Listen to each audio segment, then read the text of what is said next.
Kung gusto ninyo ng tuyo ang sabaw, ito tayo ngayon ng chicken wings adobo. Iba-iba ang version natin ng pagluluto. Kaya ipapakita ko sa inyo kung paano ako magluto. Nagpainit na ako dito ng langis at ilalagay ko na ang aking chopped garlic at saka ginger root, loya.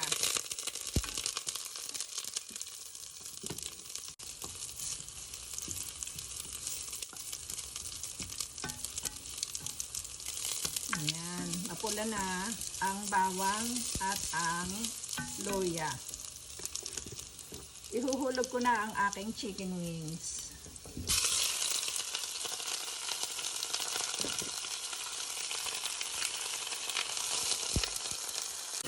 Masyadong maitim dahil nilalagyan ko sila ng adobo mix na nabibili mo sa Oriental Store. Ayan o.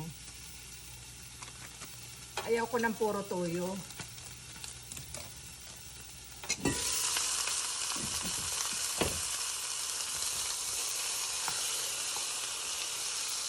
Ngayon lalagyan ko siya. Ito ay isang package na adobo mix.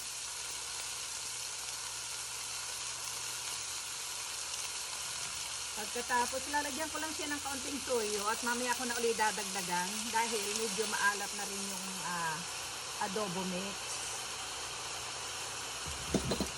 Pagkatapos, lalagyan ko siya ng suka.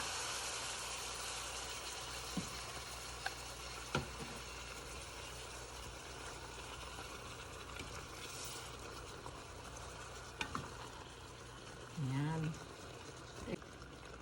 Black pepper.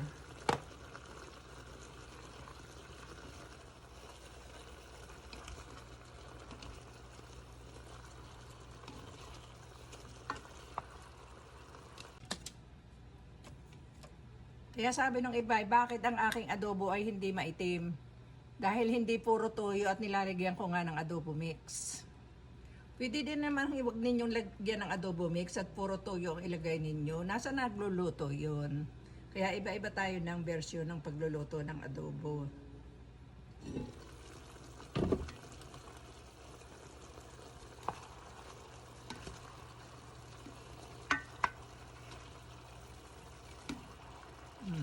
Bangon niya na. Ngayon, dadagdagan ko na siya ng tubig. Ayan. Hanggang sa kumulo siya at maluto ang manok.